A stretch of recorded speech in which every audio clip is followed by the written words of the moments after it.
여러분, 저는 제 집에서 쫓겨난 여자입니다.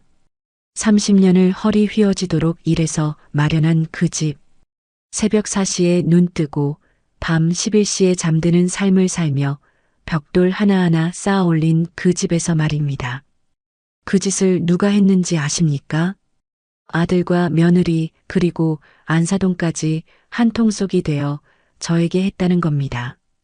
제가 몇 번을 눌러도 열리지 않는 현관문 앞에서 울고 있을 때 며느리가 인터폰 너머로 차갑게 말했습니다.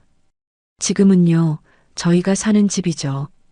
법적으로 어머님이랑 상관없는 집이에요. 내가 낳아준 자식이, 내가 믿고 집을 준 그 아들이 저를 집 밖으로 내쫓은 겁니다. 하지만 저는 그냥 당하고만 있지 않았습니다. 울음을 멈추고 이를 악물고 놈들에게 피눈물 나게 해줄 방법을 생각했습니다. 그리고 실제로 그들은 법정에서 새하얗게 질린 표정으로 모든 것을 빼앗겼습니다. 과연 그 뒤엔 어떤 일이 벌어졌을까요? 지금부터 제 이야기를 들려드리겠습니다. 제 이야기는 아주 평범한 곳에서 시작됩니다. 30년 전 저는 26살의 새댁이었습니다. 남편은 성실했지만 가진 건 없었고 저 역시 마찬가지였습니다. 우리 부부에게 있는 건 오직 일하면 언젠가는 잘 살 수 있을 것이라는 막연한 희망뿐이었습니다. 남편은 공장에서 일했고 저는 식당에서 설거지를 했습니다. 새벽 4시면 눈을 떴습니다. 남편 도시락을 싸고 옷이 반이면 식당으로 출근했습니다. 설거지와 청소, 재료 손질을 하다 보면 오전이 훌쩍 지나갔고 오후에는 홀 서빙을 도왔습니다. 저녁 9시가 넘어서야 집에 돌아오면 남편은 이미 지쳐서 소파에 누워 있었습니다. 그렇게 하루하루를 살았습니다. 그런데 그게 10년이 지나고 20년이 지나고 어느새 30년이라는 세월이 흘렀습니다. 그 긴 시간 동안 저는 단 하루도 쉬지 않았습니다. 명절에도 제 생일에도 아파도 일했습니다. 손은 거칠어지고 허리는 굽어지고 무릎은 시큰거렸지만 멈출 수 없었습니다. 왜냐하면 저에게는 꿈이 하나 있었거든요. 우리 집 한 채 마련하기. 그게 제 인생의 전부였습니다. 월세방에서 시작해 전세로 옮기고 다시 더 넓은 전세로 옮기면서 저는 통장에 돈을 모았습니다. 1,000원, 10,000원, 10만 원씩 쌓이는 숫자를 보면서 조금만 더, 조금만 더라고 되뇌었습니다. 남편도 똑같이 일했습니다. 주말 특근도 마다하지 않고 야간 근무 수당을 받기 위해 밤낮을 바꿔가며 일했습니다. 우리 부부는 말 그대로 돈을 벌기 위해 사는 사람들이었습니다. 그리고 드디어 그 꿈이 이루어졌습니다. 제가 48살 되던 해 우리 부부는 작은 아파트 한 채를 샀습니다. 32평, 방 3개에 거실 하나, 햇빛이 잘 드는 남양 아파트였습니다. 계약서에 도장을 찍던 날 저는 울었습니다. 남편도 눈시울이 붉어졌습니다. 우리 부부는 아무 말 없이 손을 꼭 잡고 그 집 앞에 서 있었습니다. 이제 우리도 집이 생겼구나. 그 생각만으로 가슴이 벅찼습니다. 이사를 하고 새 가구를 들이고 벽지를 바르고 나니 정말 우리 집이 된 것 같았습니다. 아침에 일어나 거실 창문을 열면 햇살이 쏟아져 들어왔고 저는 그 빛을 보며 이 모든 게 우리 것이구나 라고 생각했습니다. 그때가 제 인생에서 가장 행복한 순간이었습니다. 그리고 그때 저는 아들 생각을 했습니다.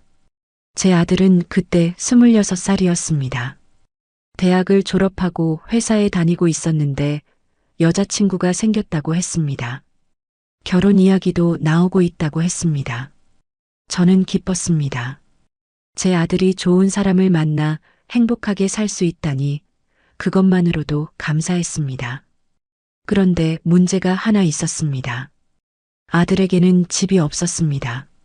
결혼을 하려면 집이 필요한데 아들은 아직 사회초년생이라 돈을 모을 여력이 없었습니다. 여자친구 집에서도 신랑 측에서 집을 마련해 주길 바라는 눈치였습니다. 저는 남편과 의논했습니다. 여보, 우리 아들한테 이 집 줄까? 남편은 잠시 망설이더니 말했습니다. 그럼 우리는 어떻게 살아? 우리야 월세 얻어서 살면 되지.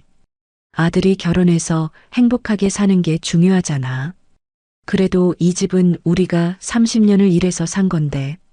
그래도 아들이 더 중요하지 않아? 우리는 늙었잖아. 이제 아들이 잘 살아야지. 남편은 한참을 생각하더니 결국 고개를 끄덕였습니다. 알았어. 그렇게 하자. 그렇게 결정이 났습니다. 저는 아들을 불러 말했습니다. 아들아, 엄마가 이 집 넣어줄게. 네? 엄마, 무슨 소리예요? 내가 결혼할 때 집이 필요하잖아. 이 집 내 이름으로 줄 테니까 여기서 결혼해서 살아. 엄마 그럼 엄마 아빠는요? 우리야 월세 얻어서 살면 돼. 괜찮아. 아니에요. 엄마 아빠가 30년 동안 일해서 산 집인데 어떻게 제가 받아요? 괜찮아. 엄마는 내가 행복하게 사는 게 제일 중요해. 받아. 아들은 눈물을 글썽이며 저를 안았습니다. 엄마 정말 감사해요. 제가 효도할게요. 엄마 아빠 꼭 잘 모실게요. 저는 그 말을 믿었습니다. 그리고 며칠 뒤 며느리가 될 여자를 만났습니다.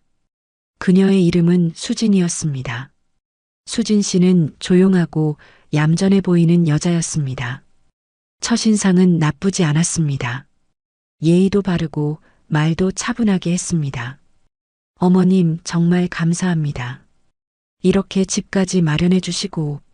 아니야, 우리 아들 잘 부탁해. 네, 어머님. 제가 정말 잘할게요. 어머님, 아버님께 효도하면서 살게요. 그녀의 말투는 진심처럼 들렸습니다. 저는 안심했습니다. 우리 아들이 좋은 사람을 만났구나라고 생각했습니다. 결혼식을 올리고 아들 부부는 그 아파트로 들어갔습니다. 저와 남편은 근처에 작은 월세방을 얻어서 이사했습니다. 처음 몇 달은 괜찮았습니다. 아들 부부는 주말마다 저희를 찾아왔고 수진 씨는 제게 음식도 해주고 청소도 도와줬습니다. 저는 역시 우리 며느리는 착하구나라고 생각했습니다. 그런데 시간이 지나면서 조금씩 달라지기 시작했습니다. 처음에는 작은 것들이었습니다. 어머님, 저희가 이번 주는 좀 바빠서요. 다음 주에 찾아뵐게요. 어머님, 저희 친구들이랑 약속이 있어서 이번 주말은 못 갈 것 같아요. 주말 방문이 한 달에 한 번으로 줄었고 그것도 어느새 두 달에 한 번이 되었습니다. 저는 섭섭했지만 이해하려고 했습니다. 젊은 부부니까 바쁘겠지. 자기들 생활도 있는데 뭐. 그렇게 1년이 지났습니다. 그리고 어느 날 아들에게서 전화가 왔습니다. 엄마, 저희가 이번에 집 리모델링을 좀 하려고 하거든요. 리모델링? 왜? 아, 그냥 좀 낡은 부분들이 있어서요. 벽지도 새로 바르고 화장실도 고치고 싶어요. 그래. 그럼 돈은 있어? 저희가 대출 좀 받으려고요. 그런데 엄마 한 가지 부탁이 있어요. 뭔데? 명의를 제 이름으로 바꾸면 대출이 더 잘 나온대요. 그래서 명의 좀 제 이름으로 바꿔도 될까요? 저는 잠시 멈칫했습니다. 명의를 바꾼다고? 네.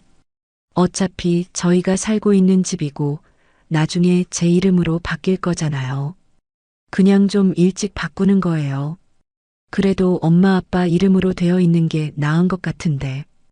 그때 며느리 목소리가 들렸습니다. 어머님, 저희가 이 집에서 계속 살 거잖아요. 명의만 바꾸는 거니까 크게 달라지는 건 없어요. 어머님, 아버님은 언제든 여기 오실 수 있고요. 그래도 어머님, 저희 믿으세요. 저희가 어머님을 어떻게 하겠어요? 명의만 바꾸는 거예요. 저는 망설였습니다. 하지만 아들이 말했습니다. 엄마가 저 안 믿어요?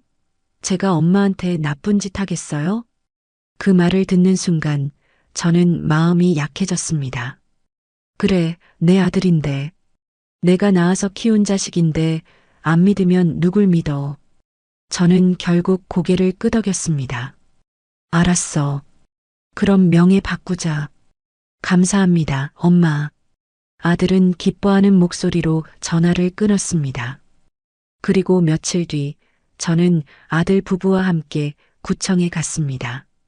서류를 작성하고 도장을 찍고 명의를 이전했습니다.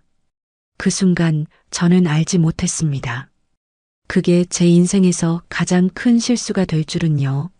명예 이전을 한 뒤로 처음에는 아무 일도 없었습니다. 아들 부부는 리모델링을 했고 집은 새 것처럼 예쁘게 바뀌었습니다.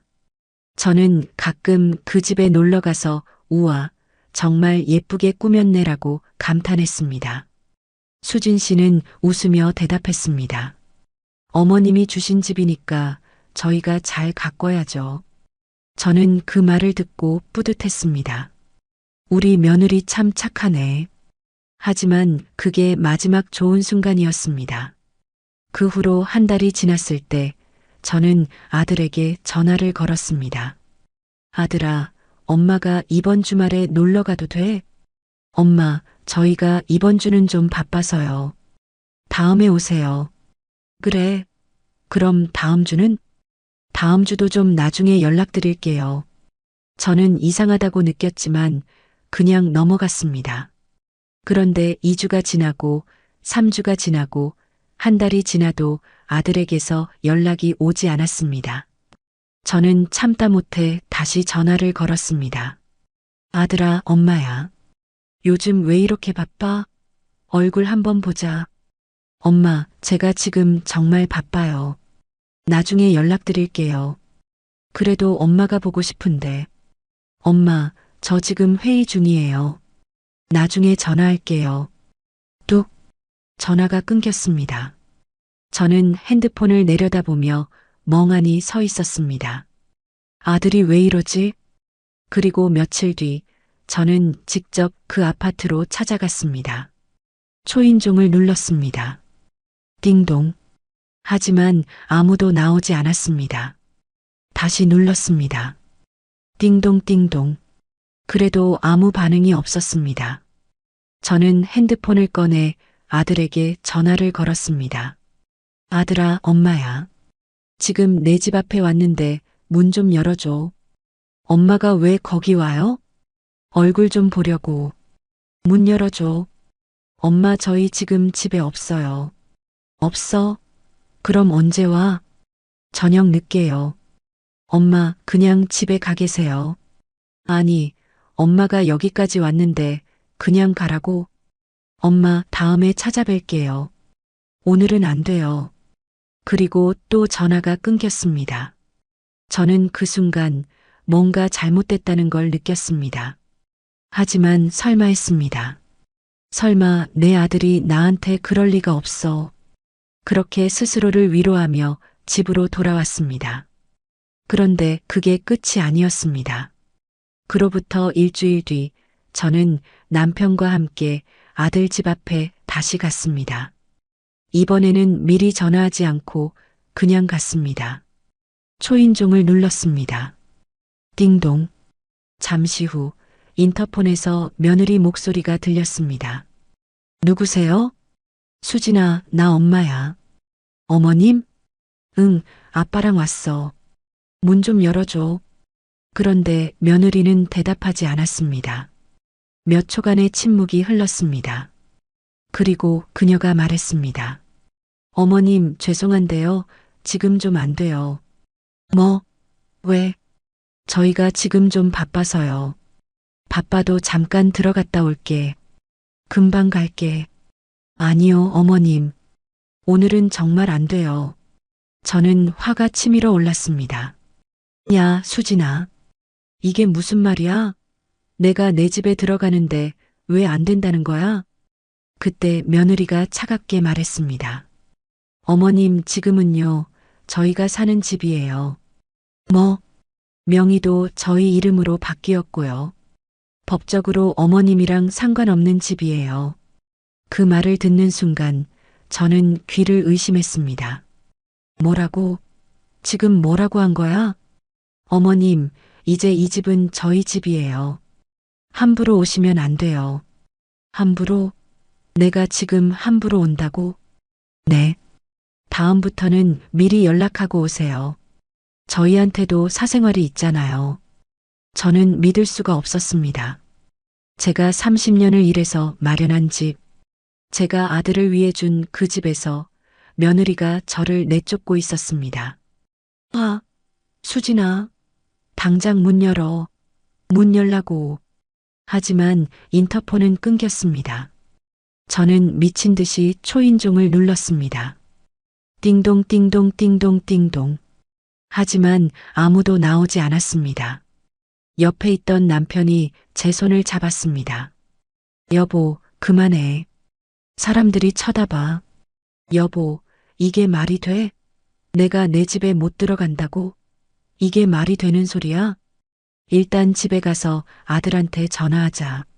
저는 남편 손에 이끌려 그 자리를 떠났습니다. 하지만 제 머릿속은 하얗게 비어 있었습니다. 내가 무슨 짓을 한 거지? 허리가 휘어지도록 모은 내 집 한 채. 이 집, 내 살림 시작하라고 준 거다. 그 말을 믿은 게 제 인생의 가장 큰 잘못이었습니다. 집에 돌아온 저는 바로 아들에게 전화를 걸었습니다. 아들아, 엄마 왜요? 너 지금 뭐 하는 거야? 내 와이프가 나한테 어떻게 말했는지 알아? 엄마, 저도 들었어요. 수진이가 엄마한테 실례했다는 거 알아요. 실례? 실례가 그런 게 아니잖아. 나한테 집에 함부로 오지 말래. 이게 말이 돼? 엄마 근데 엄마도 이해 좀 하세요. 뭘 이해해? 저희도 신혼부부잖아요. 사생활이 필요하다고요. 사생활? 내가 언제 너희 사생활 침해했어? 엄마가 갑자기 오면 저희도 당황스럽잖아요. 다음부터는 미리 연락하고 오세요. 저는 그 말을 듣고 정신이 아찔했습니다. 아들아, 너 지금 진심으로 그런 말 하는 거야? 엄마, 저도 이제 제 가정이 있어요. 엄마가 이해해 주셔야죠. 내가 30년을 일해서 마련한 집인데 내가 그 집에 가는 게 왜 문제야? 엄마, 그 집은 이제 제 집이에요. 명의도 제 이름이고요. 명예? 네. 엄마가 저한테 준 거잖아요. 이제 제 집이라고요. 그 순간 저는 모든 게 이해됐습니다. 아들이 명의를 바꾸자고 했던 이유, 며느리가 그렇게 친절하게 굴었던 이유, 모든 게 계획된 일이었다는 걸. 아들아, 너 처음부터 이럴 생각이었어? 엄마, 무슨 소리예요? 명예 바꾸자고 할 때부터 이럴 생각이었냐고. 엄마, 오해예요. 저는 그냥, 오해? 오해가 아니잖아. 넌 처음부터 나를 속인 거야. 엄마, 진정하세요. 진정하라고? 내가 어떻게 진정해? 내 집을 빼앗긴 마당에. 엄마, 그 집은 어차피 제가 물려받을 집이었잖아요. 물려받는 거랑 빼앗는 건 다르지. 엄마가 너무 예민하게 구시는 거 아니에요? 저는 그 말을 듣고 전화를 끊어버렸습니다. 손이 덜덜 떨렸습니다. 제가 낳아 키운 아들이 제게 그런 말을 한 겁니다. 그날 밤 저는 잠을 이루지 못했습니다. 30년의 세월이 머릿속을 스쳐 지나갔습니다. 새벽 4시에 일어나던 날들, 허리가 아파도 참고 일하던 날들, 손이 튼 채로 설거지를 하던 날들, 그 모든 날들이 이 순간을 위한 것이었습니까? 제 아들에게 집을 빼앗기기 위한 것이었습니까? 저는 이불을 뒤집어 쓰고 울었습니다. 소리 내지 않으려고 입을 틀어막았지만 눈물은 멈출 수 없었습니다. 그리고 그때 저는 결심했습니다. 이대로는 안 돼. 뭔가 해야 해. 하지만 그건 시작에 불과했습니다. 그날 이후로 저는 며칠 동안 아무것도 하지 못했습니다. 밥을 먹어도 맛이 없었고 잠을 자도 악몽에 시달렸습니다. 꿈속에서 저는 계속 문 앞에 서 있었고 아들이 문을 열어주지 않았습니다. 남편은 저를 보며 한숨만 쉬었습니다. 여보, 내가 그때 말렸잖아. 명의를 바꾸지 말자고. 알아, 내가 잘못했어. 내가 멍청했어. 이제 어떻게 하려고? 모르겠어. 정말 모르겠어. 저는 정말로 몰랐습니다. 어떻게 해야 할지, 무엇을 해야 할지 전혀 감이 잡히지 않았습니다. 그렇게 일주일이 지났을 때 아들에게서 문자가 왔습니다. 엄마, 저희가 이번 주말에 잠깐 여행 가는데요. 그동안 집 비우니까 오지 마세요. 저는 그 문자를 보고 어이가 없었습니다. 내 집인데 내가 왜 못 가? 하지만 동시에 한 가지 생각이 들었습니다. 잠깐 집이 비어 있다는 거잖아. 저는 남편에게 말했습니다. 여보, 우리 이번 주말에 그 집에 가자. 왜? 아들 부부가 여행 간대. 집이 비어 있을 거야. 그래서 내 짐 좀 가져오고 싶어. 내가 그 집에 두고 온 물건들이 있잖아. 사실 그건 핑계였습니다. 저는 제 집을 다시 한번 보고 싶었습니다. 제가 30년 동안 일해서 마련한 그 집을, 제가 아들을 위해 준 그 집을 다시 한번 제대로 보고 싶었습니다. 남편은 고개를 저었습니다. 여보, 그러지 마. 괜히 문제 커질 것 같아. 문제? 무슨 문제? 내 집에 내가 가는데 무슨 문제가 있어? 그래도, 여보, 나 정말 한 번만 가보고 싶어. 제발. 남편은 결국 제 손을 잡았습니다. 알았어. 그럼 잠깐만 다녀오자. 그 주말, 저는 남편과 함께 아들 집으로 향했습니다. 가는 내내 가슴이 두근거렸습니다. 왠지 모를 불안감이 저를 짓눌렀지만 저는 그 감정을 무시하려 애썼습니다. 괜찮아. 그냥 내 집 보고 오는 거야. 아파트 현관 앞에 도착했습니다. 저는 주머니에서 열쇠를 꺼냈습니다. 아들에게 집을 준 후에도 저는 여전히 그 집 열쇠를 가지고 있었습니다. 혹시 모를 상황을 대비해서요. 열쇠를 문에 꽂았습니다. 그런데 돌아가지 않았습니다. 이상한데? 다시 한번 열쇠를 돌려봤습니다. 하지만 여전히 돌아가지 않았습니다. 남편이 물었습니다. 왜? 문 안 열려? 열쇠가 안 맞는 것 같아. 그럴 리가 없는데. 다시 해봐. 저는 몇 번이고 시도했습니다. 하지만 열쇠는 끝까지 문을 열어주지 않았습니다. 그때 깨달았습니다. 여보, 이 사람들이 자물쇠를 바꾼 것 같아. 뭐? 자물쇠를 바꿨어. 그래서 내 열쇠가 안 맞는 거야. 남편은 믿을 수 없다는 표정으로 저를 바라봤습니다. 그게 무슨 어떻게 그럴 수가 있어? 믿기지 않지만 그런 것 같아. 저는 핸드폰을 꺼내 아들에게 전화를 걸었습니다. 아들아, 엄마야. 엄마, 왜요? 너희 집 자물쇠 바꿨어?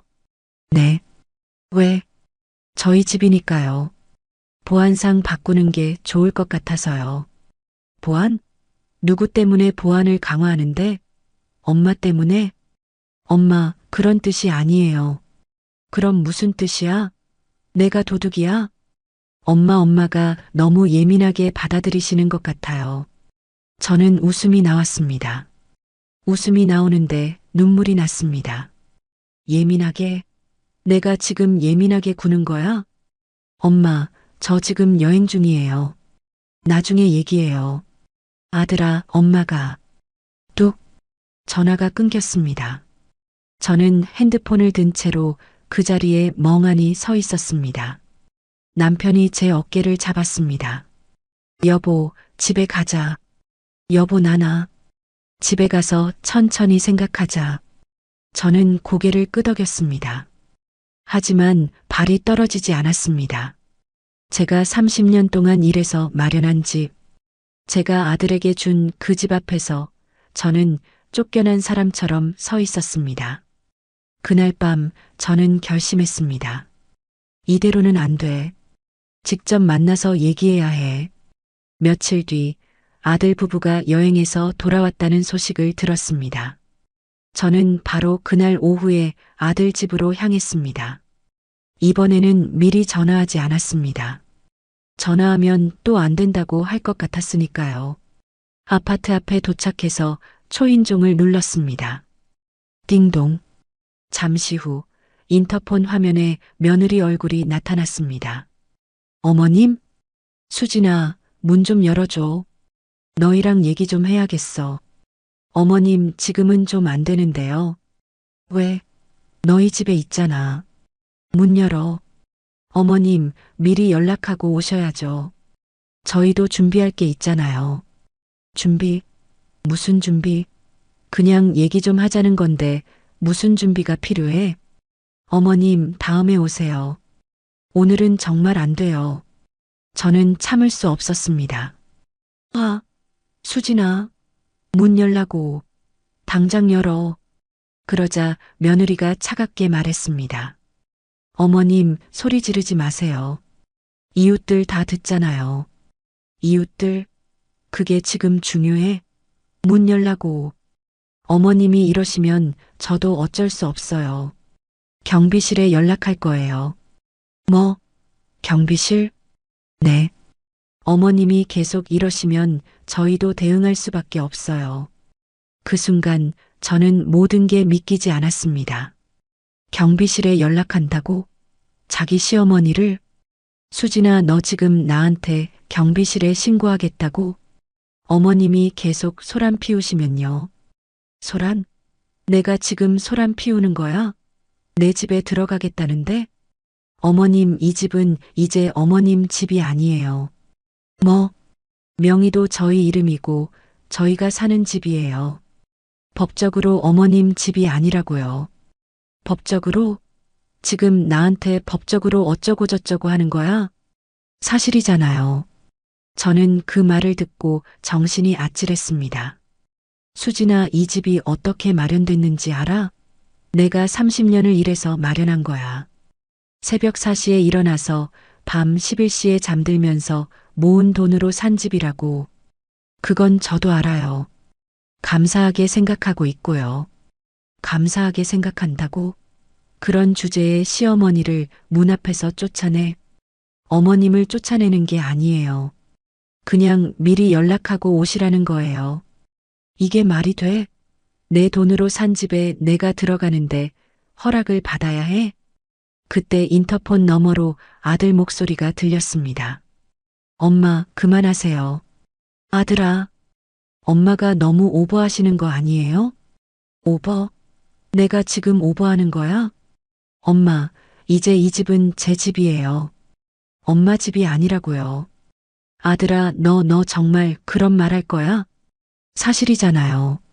명의도 제 이름이고 제가 대출도 받아서 리모델링 했어요. 이게 제 집 아니면 뭐예요? 명의를 내 이름으로 바꾼 건 내가 너를 믿어서 그런 거였어. 그래요. 엄마가 저한테 준 거잖아요. 준 게 아니야. 너희가 살라고 빌려준 거지. 엄마, 그건 엄마 생각이고요. 법적으로는 제 집이에요. 저는 그 말을 듣고 무릎에 힘이 풀렸습니다. 아들아, 너 정말 이러는 거야? 엄마한테? 엄마, 저도 제 생활이 있어요. 제 가정이 있고요. 엄마가 이해해 주셔야 해요. 이해? 내가 뭘 이해해? 너희가 나한테 한 짓을? 엄마가 너무 예민하게 받아들이시는 거예요. 예민하게? 내가 지금 예민한 거야? 엄마, 오늘은 그냥 가세요. 다음에 미리 연락하고 오세요. 아들아. 뚝. 인터폰이 끊겼습니다. 저는 그 자리에 주저앉고 싶었습니다. 하지만 주저앉을 수 없었습니다. 왜냐하면 복도에 다른 사람들이 지나다니고 있었으니까요. 저는 비틀거리며 엘리베이터로 향했습니다. 엘리베이터 안에서 저는 거울에 비친 제 모습을 봤습니다. 초췌한 얼굴, 눈가의 주름, 거칠어진 손, 30년을 일한 흔적들이 고스란히 남아 있었습니다. 나는 뭘 위해 산 거지? 아파트를 나와 집으로 돌아오는 길에 저는 계속 울었습니다. 버스 안에서, 길을 걸으면서, 집에 도착해서도 울었습니다. 남편이 저를 안아줬지만 위로가 되지 않았습니다. 여보, 나 어떻게 해야 해? 모르겠어. 나도 모르겠어. 내가 뭘 잘못한 거야? 내가 아들을 잘못 키운 거야? 아니야. 내 잘못이 아니야. 그럼 누구 잘못이야? 이게 다 누구 잘못이냐고. 저는 소리를 질렀습니다. 남편도 저도 어떻게 해야 할지 몰랐습니다. 그날 밤 저는 또 악몽을 꿨습니다. 꿈속에서 저는 문 앞에 서 있었고 아들이 문을 열어주지 않았습니다. 저는 문을 두드렸지만 아들은 웃으며 말했습니다. 엄마, 이제 이 집은 내 거예요.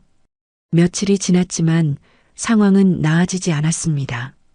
아들에게 전화를 걸어도 받지 않았고 문자를 보내도 답장이 없었습니다. 저는 점점 미쳐가는 것 같았습니다. 밤마다 잠을 이루지 못했고 밥을 먹어도 체했습니다. 몸무게가 5kg이나 빠졌습니다. 남편이 걱정했습니다. 여보, 이러다 당신 몸 망가져. 병원 가자. 병원? 병원 가서 뭐해? 의사가 내 집 돌려줄 수 있어? 그래도 난 괜찮아. 그냥 내버려둬. 하지만 괜찮지 않았습니다. 전혀 괜찮지 않았습니다. 그리고 2주 후 저는 다시 아들 집으로 향했습니다. 이번에는 남편도 말리지 못했습니다. 저는 이미 정신이 반쯤 나간 상태였으니까요. 아파트 앞에 도착해서 저는 초인종을 눌렀습니다. 띵동 띵동 띵동. 계속 눌렀습니다. 몇 분이 지났을까요? 드디어 인터폰에서 며느리 목소리가 들렸습니다. 어머님, 왜 이러세요? 문 열어. 어머님, 미리 연락도 안 하시고 왜 이러세요? 문 열라고. 당장. 어머님, 이러시면 안 돼요. 뭐가 안 돼? 내가 내 집에 들어가는데 뭐가 안 된다는 거야? 어머님, 이 집은 어머님 집이 아니에요. 몇 번을 말씀드려야 해요? 집이 아니라고? 내가 30년을 일해서 마련한 집이 내 집이 아니라고? 법적으로 저희 집이에요. 명의도 저희 이름이고요. 명의가 뭐가 중요해? 이 집은 내 피와 땀으로 만든 거라고. 어머님, 너무 흥분하지 마세요. 흥분? 내가 지금 흥분하는 거야? 내 집을 빼앗긴 마당에 어떻게 흥분하지 않아? 그때 인터폰 너머로 아들 목소리가 들렸습니다. 엄마, 그만하세요. 경찰 불러요. 경찰? 내가 나한테 경찰을 불러? 엄마가 계속 이러시면 어쩔 수 없잖아요. 저는 그 말을 듣고 웃음이 나왔습니다. 웃음이 나오는데 눈물이 났습니다. 좋아. 경찰 불러. 불러봐. 그래서 엄마가 감옥 가는 꼴이라도 보고 싶어? 엄마 왜 이러세요? 왜 이러냐고? 내가 왜 이런지 모르겠어? 정말 모르겠어? 엄마, 진정하세요. 진정? 어떻게 진정해? 내 아들이 나한테 이런 짓을 하는데. 엄마, 저는 아무 짓도 안 했어요. 엄마가 저한테 준 집이잖아요. 준 게 아니야. 빌려준 거라고. 법적으로는 제 집이에요. 법. 너는 법밖에 모르냐? 엄마, 감정적으로 접근하지 마세요. 감정적? 내가 지금 감정적이야? 저는 더 이상 참을 수 없었습니다. 이 나쁜 자식아. 내가 누구 뱃속에서 나왔는데, 내가 너를 어떻게 키웠는데. 엄마, 그렇게까지 말씀하시면 안 돼요. 안 돼? 뭐가 안 돼? 내가 뭐라고 하든 상관없어. 너는 이미 나쁜 놈이야. 나쁜 놈. 엄마, 저 경찰 부를게요. 불러. 불러봐. 그래서 내 엄마가 경찰한테 끌려가는 꼴이나 보라고. 그리고 인터폰이 끊겼습니다. 저는 그 자리에서 주저앉았습니다. 더 이상 서 있을 힘이 없었습니다. 복도 바닥에 주저앉아서 저는 울었습니다. 옆집 사람이 지나가면서 저를 쳐다봤지만 신경 쓰지 않았습니다. 한참을 울고 있는데 경비원이 왔습니다. 어머니, 괜찮으세요? 괜찮아요, 괜찮아요. 일어나실 수 있으세요? 여기 계속 계시면 안 돼요. 알아요, 지금 갈게요. 경비원의 부축을 받으며 일어났습니다. 엘리베이터를 타고 내려가는데 거울에 비친 제 모습이 말이 아니었습니다. 머리는 헝클어지고 눈은 퉁퉁 부어 있었습니다. 나는 지금 뭘 하고 있는 거지? 아파트를 나와서 집으로 돌아오는 길에 저는 계속 생각했습니다. 이대로는 안 돼. 뭔가 해야 해. 하지만 무엇을 해야 할지 몰랐습니다. 집에 도착하자 남편이 저를 안아줬습니다. 여보, 이제 그만하자. 그냥 포기하자. 포기?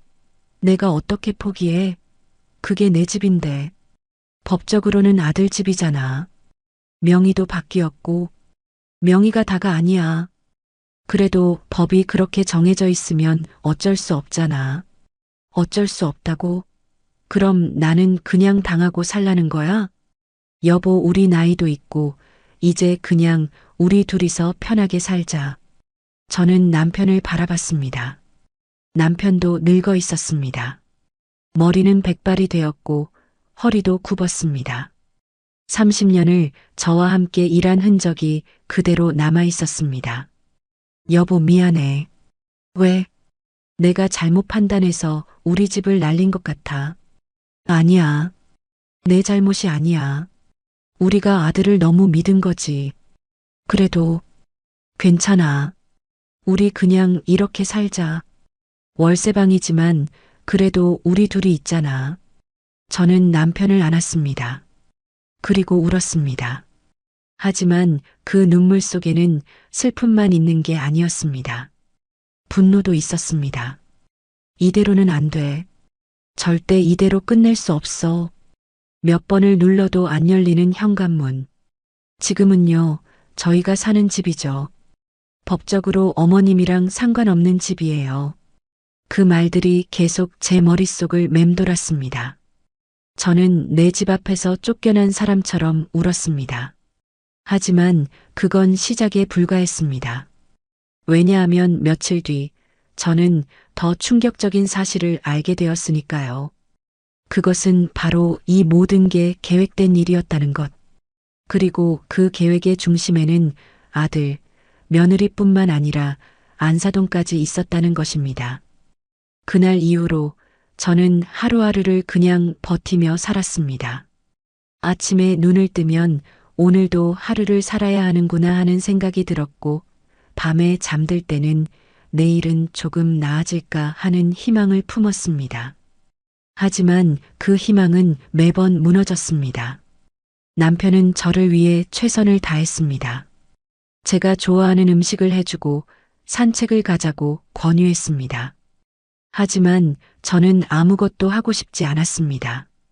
그저 멍하니 앉아서 창밖을 바라보는 것이 전부였습니다. 내가 뭘 잘못한 걸까? 그 질문이 계속 머릿속을 맴돌았습니다. 그리고 2주가 지났을 때 우연히 충격적인 사실을 알게 되었습니다. 그날은 평범한 목요일 오후였습니다. 저는 시장에 장을 보러 나갔다가 우연히 옛날 이웃을 만났습니다. 그녀는 제가 예전에 살던 동네에서 알고 지냈던 분이었는데 우연히 같은 시장을 이용하고 있었습니다. 어머, 언니, 여기서 다 만나네요. 아, 그러게요. 잘 지냈어요? 네, 그럭저럭요. 그런데 언니, 아드님 결혼 잘하셨죠? 제가 예전에 결혼식 참석했었잖아요. 아, 네. 저는 대답하기가 싫었지만 어쩔 수 없었습니다. 아드님 부부 잘 지내시죠? 며느리분이 참 예쁘던데요. 네, 뭐. 그런데 언니, 제가 들은 얘기가 있는데요. 무슨 얘기요? 그녀는 주변을 둘러보더니 목소리를 낮췄습니다. 사실 제가 며느리 분 친구한테 들었는데요. 며느리 어머니가 좀 특이한 분이시라면서요? 며느리 어머니요? 네. 그러니까 언니 안사돈 되시는 분 말이에요. 저는 갑자기 귀가 쫑긋해졌습니다. 무슨 얘기인데요? 아, 그러니까 그분이 좀 돈에 집착이 심하시다나 뭐라나? 돈에 집착? 네. 들은 얘기로는 딸한테 항상 시댁에서 뭐든지 받아내라고 가르쳤대요. 집도 받고 돈도 받고 뭐든지 다 받으라고요. 저는 그 말을 듣고 가슴이 철렁했습니다. 그게 확실한 얘기예요? 글쎄요. 저도 들은 얘기라 근데 그 친구가 거짓말할 이유가 없으니까 어느 정도는 사실 아닐까요? 그래요. 왜요? 무슨 일 있으세요? 아니에요. 그냥 궁금해서요. 저는 서둘러 그 자리를 벗어났습니다. 집으로 돌아오는 내내 그 말이 계속 머릿속을 맴돌았습니다. 며느리 어머니가 딸한테 시댁에서 뭐든지 받아내라고 가르쳤다고? 그렇다면 혹시 명예 이전도 그 계획의 일부였던 건 아닐까? 저는 집에 도착하자마자 남편에게 말했습니다. 여보, 나 이상한 얘기 들었어. 무슨 얘기? 저는 시장에서 들은 얘기를 남편에게 전부 말했습니다. 남편은 듣고 나서 고개를 갸우뚱했습니다. 그게 사실일까? 모르겠어. 근데 생각해보면 뭔가 이상한 부분이 많았어. 이상한 부분? 응. 명예 이전할 때도 그렇고, 며느리가 갑자기 태도가 바뀐 것도 그렇고, 그래도 확실한 건 아니잖아. 그래서 확인해 봐야겠어. 어떻게? 안사돈한테 직접 물어볼 거야. 남편은 깜짝 놀라며 말했습니다. 여보, 그건 좀. 뭐가 좀? 괜히 사돈 간의 감정만 상할 것 같아. 감정? 이미 다 틀어진 상황에 무슨 감정이 남아 있겠어? 그래도, 여보, 나 진실이 알고 싶어. 정말 이게 계획된 일이었는지. 남편은 한숨을 쉬었습니다. 알았어. 근데 조심해. 괜히 일만 커질 수 있어. 알아. 저는 바로 며느리 어머니, 그러니까 안사돈에게 전화를 걸었습니다. 전화벨이 몇 번 울렸습니다. 여보세요? 사돈 나예요. 아, 사돈댁. 무슨 일이세요? 목소리가 차가웠습니다. 예전에는 그렇지 않았는데 언제부터인가 안사돈의 목소리는 항상 차가웠습니다. 사돈, 우리 한번 만날 수 있을까요? 만나요? 왜요? 할 얘기가 있어서요. 무슨 얘기인데요? 전화로는 좀 직접 만나서 얘기하고 싶어요. 안사돈은 잠시 침묵하더니 말했습니다. 언제요? 내일 어때요? 내일은 안 되고 모레 오후는 어때요? 좋아요. 어디서 만날까요? 우리 집 근처 카페에서 만나요. 알겠어요. 전화를 끊고 나서 저는 가슴이 두근거렸습니다. 내일이면 진실을 알 수 있을 거야. 모레가 되었습니다. 저는 약속 장소로 향했습니다. 카페는 조용한 주택가에 있는 작은 곳이었습니다. 안사돈은 이미 와 있었습니다. 창가 자리에 앉아서 커피를 마시고 있었습니다. 사돈 왔어요. 아, 왔네요. 앉아요. 저는 그녀 맞은편에 앉았습니다. 안사돈은 50대 초반으로 보이는 여자였습니다. 머리를 단정하게 묶었고 화장도 깔끔하게 했습니다. 옷차림도 고급스러웠습니다. 뭐 마실래요? 저는 아메리카노요.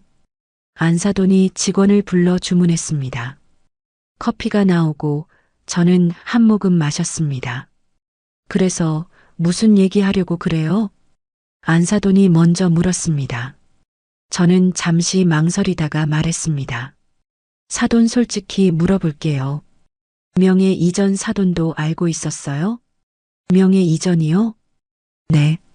우리 아들이 집 명의를 자기 이름으로 바꾼 거요. 안사돈은 커피를 한 모금 마시더니 대답했습니다. 알고 있었죠. 처음부터요? 네. 저는 가슴이 철렁했습니다. 그럼 사돈도 그 계획에 참여한 거예요? 안사돈은 웃었습니다. 차가운 웃음이었습니다. 계획이라니요? 그냥 당연한 수순이었죠. 당연한 수순? 그럼요. 시어머니가 며느리한테 집 주는 거 당연한 거 아니에요? 주는 게 아니라 빌려준 거예요. 법적으로는 증여예요. 명의가 바뀌었으니까요. 저는 그제야 깨달았습니다. 이 사람 처음부터 알고 있었어. 아니, 계획했어. 사돈이 우리 며느리한테 시킨 거예요? 시켰다니요? 명예 이전하라고, 집 뺏으라고 시킨 거 아니에요? 안사돈은 커피잔을 내려놓고 저를 똑바로 쳐다봤습니다. 사돈댁, 듣기 거북한 소리 하지 마세요. 뭐가 거북해요? 사실이잖아요. 사실이 아니에요. 우리 딸은 그냥 자기 권리를 찾은 거예요. 권리? 무슨 권리? 며느리로서 당연히 받아야 할 것들이요. 저는 믿을 수가 없었습니다. 사돈 지금 무슨 소리 하는 거예요? 제가 무슨 잘못된 말 했나요? 잘못됐죠. 그게 우리 집인데 어떻게 며느리 권리예요? 사돈댁이 아들한테 줬잖아요. 줬다고 해서 다 가져도 되는 건 아니죠. 법적으로는 가능해요. 법, 또 법이에요. 사람 사는 세상에 법만 있는 게 아니잖아요. 안사돈은 한숨을 쉬었습니다. 사돈댁, 현실을 좀 보세요. 요즘 세상이 어떤 세상인데 감정으로 사는 거예요? 감정? 이게 감정 문제예요? 그럼 뭐예요? 인간의 도리 문제죠. 안사돈은 비웃었습니다. 도리로 먹고 살 수 있어요? 저는 그 말을 듣고 말문이 막혔습니다. 사돈이 정말 그런 생각으로 산 거예요? 네. 저는 제 딸한테 호구처럼 살지 말라고 가르쳤어요. 호구? 그럼요. 시어머니한테 끌려다니면서 사는 게 호구 아니면 뭐예요? 우리가 언제 며느리를 끌고 다녔어요? 끌고 다니지 않았어도 그럴 가능성이 있었잖아요. 가능성? 네. 사돈댁 같은 분들은 항상 며느리를 통제하려고 하거든요. 우리가 언제 통제했어요? 우리는 그냥 조용히 살았는데 그게 문제예요. 네. 조용히 산다는 게 사실은 나중에 뭐든지 요구할 수 있다는 거잖아요. 저는 어이가 없어서 웃음이 나왔습니다. 사돈은 사람을 뭘로 보는 거예요? 현실적으로 보는 거죠. 현실적? 그게 현실적인 거예요? 그럼요. 요즘 세상은 이렇게 살아야 해요. 그렇지 않으면 손해보거든요. 손해라. 저는 그제야 모든 게 이해됐습니다. 이 사람에게는 모든 게 손익계산이었습니다. 감정도, 도리도, 인간관계도 전부 돈으로 환산되는 것들이었습니다. 사돈 그럼 처음부터 계획이었던 거네요. 계획이라기보다는 준비했던 거죠. 준비? 네. 저는 우리 딸한테 항상 말했어요. 시집 가면 무조건 집부터 확보하라고. 집을 확보하라고? 그럼요. 집이 있어야 나중에 이혼해도 안전하거든요. 이혼? 저는 깜짝 놀랐습니다. 사돈 아직 결혼한 지 얼마 안 됐는데 벌써 이혼 생각을 해요? 대비는 해야죠. 세상에 영원한 건 없잖아요. 그래도 사돈댁 너무 순진하게 살지 마세요. 세상은 약육강식이에요. 저는 더 이상 할 말이 없었습니다. 이 사람과는 대화가 통하지 않았습니다. 사돈 그럼 우리 아들도 알고 있었어요? 당연하죠. 처음부터? 네. 우리 딸이 다 말했어요. 그럼 셋이서 짠 거네요. 짠 거라기보다는 서로 이익이 맞아떨어진 거죠. 이익? 네. 사돈댁 아들도 집이 필요했고 우리 딸도 안정적인 생활이 필요했고, 저는 딸이 행복하길 바랐으니까요. 그게 행복이에요? 그럼요. 집 한 채 확보했는데 당연히 행복하죠. 저는 그 말을 듣고 눈물이 났습니다. 사돈은 양심이 없어요? 양심? 양심으로 먹고 살 수 있어요? 사람이 어떻게 그렇게 살 수 있어요? 어떻게든 살아야죠. 이 험한 세상에서요. 저는 일어섰습니다. 사돈, 저 더 이상 못 있겠어요. 왜요? 할 말 다 안 했잖아요. 할 말 없어요. 사돈 같은 사람이랑은 대화가 안 돼요. 사돈댁, 화내지 마세요. 저는 그냥 솔직하게 말한 거예요. 솔직하게? 그게 솔직한 거예요? 그럼요. 저는 가방을 들고 카페를 나섰습니다. 밖으로 나오자 햇살이 눈부셨습니다. 하지만 제 마음은 어두웠습니다. 집으로 돌아오는 내내 저는 울었습니다. 버스 안에서도 길을 걸으면서도 계속 울었습니다. 집에 도착하자 남편이 저를 맞이했습니다. 여보, 어떻게 됐어? 저는 남편을 안고 울었습니다. 여보, 우리 속은 거야. 뭐? 안사돈이 다 계획한 거였어. 처음부터 우리 집을 노린 거야. 뭐라고? 저는 남편에게 안사돈과 나눈 대화를 전부 말했습니다. 남편은 듣고 나서 말을 잃었습니다.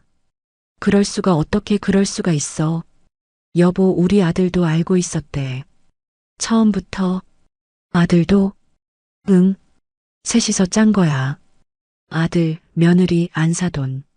셋이서 우리 집을 빼앗으려고 계획한 거라고. 남편은 주저앉았습니다. 여보, 이게 꿈이지? 꿈이라고 해줘. 꿈이 아니야. 이게 현실이야. 우리 부부는 그 자리에서 한참을 울었습니다. 내가 낳아준 자식이, 내가 믿었던 그 아들이 나를 팔아넘긴 겁니다.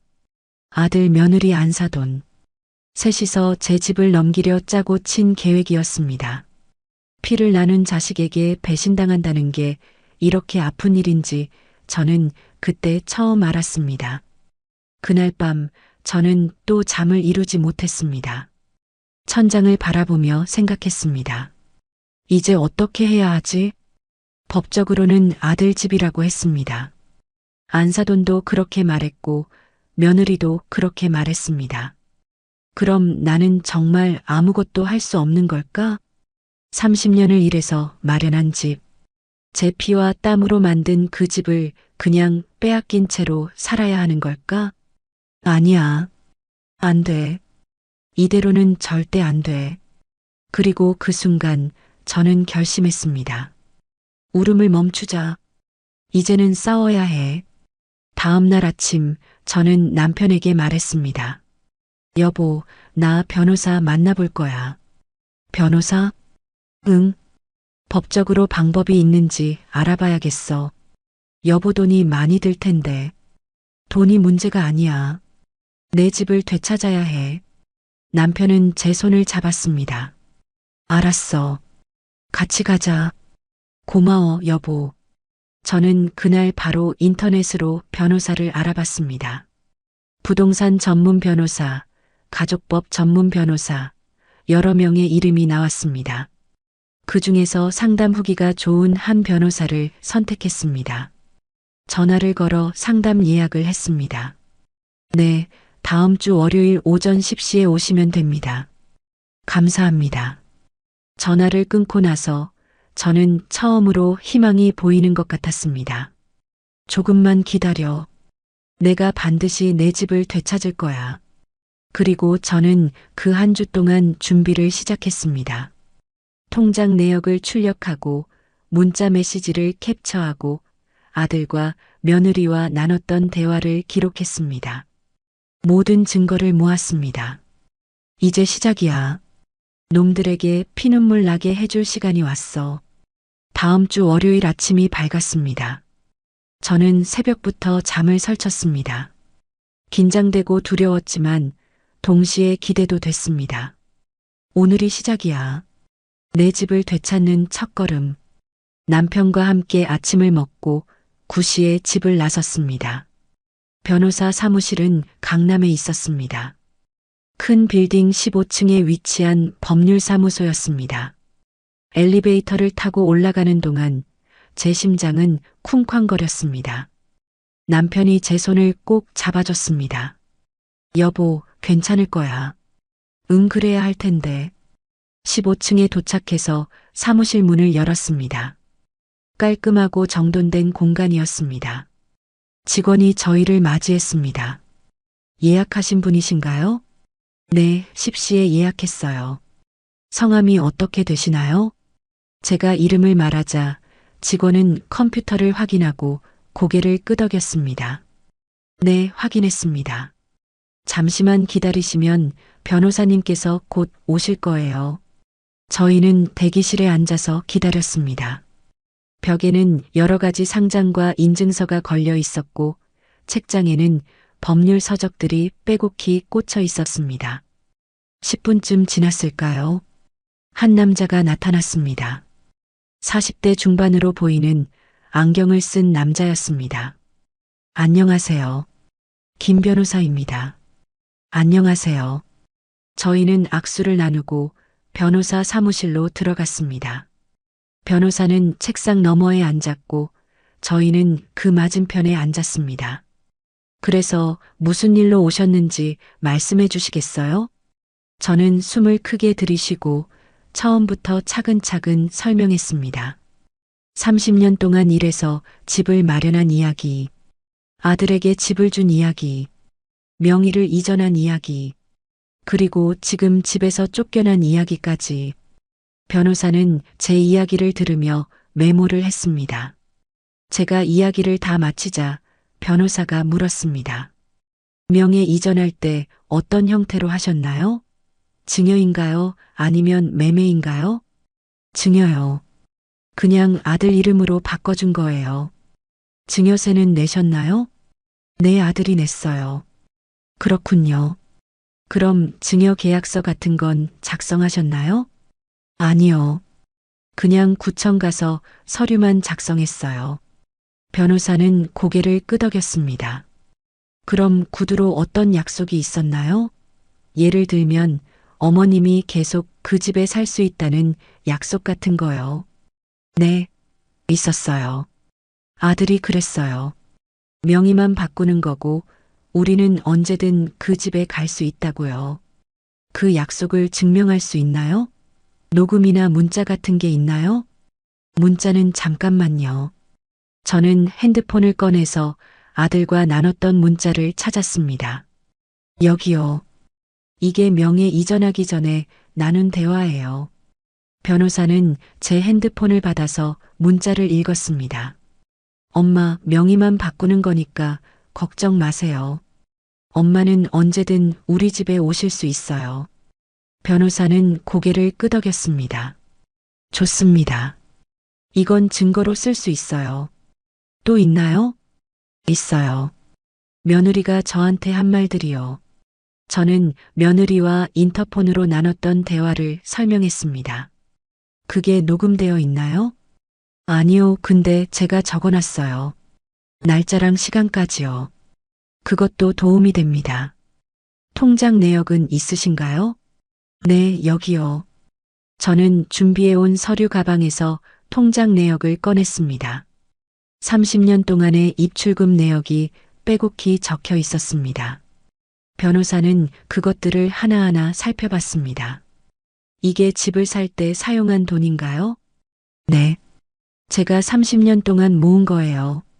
남편분 통장도 있나요? 네, 여기요.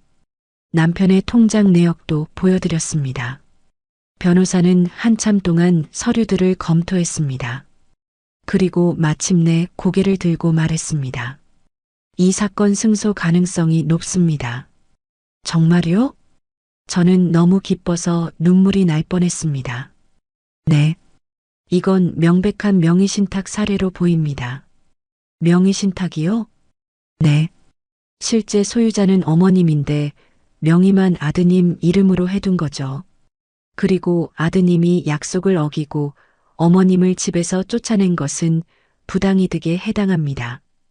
그럼 제가 집을 되찾을 수 있다는 거예요? 네. 가능성이 거의 100%입니다.